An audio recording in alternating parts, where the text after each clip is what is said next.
I thought it was going to be one of those long lectures and you'll fall asleep, but I was intrigued the whole time. Like, it just touched me, all the stories and everything. No, I actually expected it to be, like, really boring and... Well, when I first came here, I'm like, guest speakers, it's probably going to be, all bunk and everything.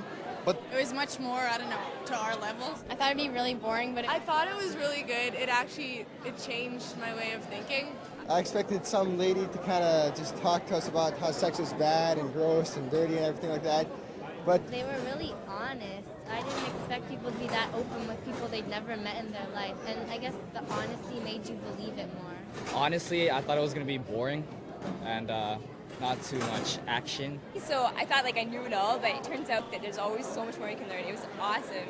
I don't know. I thought it would be kind of boring and just the same old type of talk where they just rattle on you about it, but... Well, I came here thinking that if it sucked, I was leaving in 15 minutes. And I'm going to leave here just being totally amazed at these people. I don't know, it's just a lot of my friends that I know, it hit all of us, basically.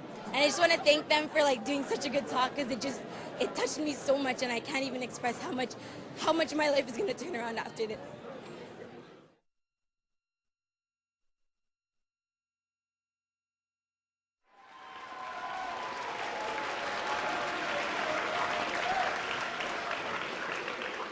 Welcome, everybody, to our talk this morning. Our speakers this morning, Jason Everett and Cristalina Padilla. They come to you from Catholic Answers in San Diego, California. And I would like you to welcome our guest speakers this morning, Jason and Cristalina. Jason, take it away. Thank you. Thank you, guys. To get started, I need a guy volunteer from the audience. I need a big guy, big.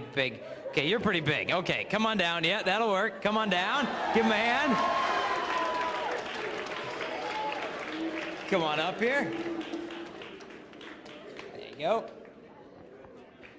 Now, what's your name? Luke. Good to meet you, Luke. Everybody say hi, Luke. Hi, Luke. Now, Luke, do you know what the talk is on today? It's on chastity. Yeah, I'd say it's a sex talk today. So, since this is a sex talk, we've got to cover certain issues like how far it's too far to go with a girl on a date, and stuff like that. So what Luke and I are going to do is he and I are actually going to show you guys how far is too far to go on a date, okay? Now, and in order to do this, I'm going to be the guy, Luke is going to be the girl, okay? Now, Luke's not a very pretty girl, but that's okay. That's a good thing. That's a good thing. But we can change that. So we'll get Luke prettied up a little bit. So why don't you throw this on? There you go. That's the front. It's a little nappy. You'll be pretty. There you go. That's frightening. Now I've actually never dated anyone named Luke before. So we're gonna give you a name change, and your name is gonna be Shanae. Okay? So now, Shanae and I, we decided to go for a date. So we go for a date at the Grand Canyon, right here. And I start thinking to myself, well, how far do you think I get my beloved Shanae to the edge of the Grand Canyon without actually throwing him off the Grand Canyon? Him, her, it, whatever, but sorry. But there's only one way we can find out how far you can get to that edge, so I've got to pick you up into my arms, okay?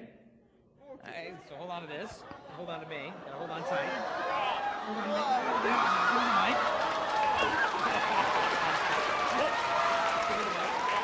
Now, how far can we get to the edge? Can we go further? That's far enough. Okay. All right. Take a seat. Give him a hand. Good job, Luke. Thank you, bud.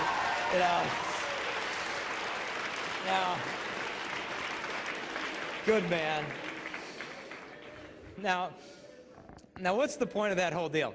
The point of that is basically this, that none of us guys would take a girl who we love to a dangerous place and say, well, how close can I get to killing her? Usually we don't ask, but when I was in high school, we'd always ask in our relationship, well, how far can you go? I mean, should we do this together? Should we do that together? And high school, they'd give us the sex talk, but every time they gave us a sex talk, all it was about was guilt or fear. It'd be they'd get up there and they'd be like, sex is bad, sex is dirty. Or they'd be like, you're gonna die, sex is gonna kill you, And they'd try to scare the pants off you or pants back onto you if that be the case. But it was all about fear. All they tried to do is scare us. They'd sit you down and they'd talk to you about gonorrhea, but they never sat us down and said, now here's the difference between love and lust. Here's how you know when you really love a girl, and here's how you know when you're getting used. They never made that stuff clear to us. So I remember I was in high school, I hooked up with this one girl, and we were doing all sorts of stuff, and she stops me.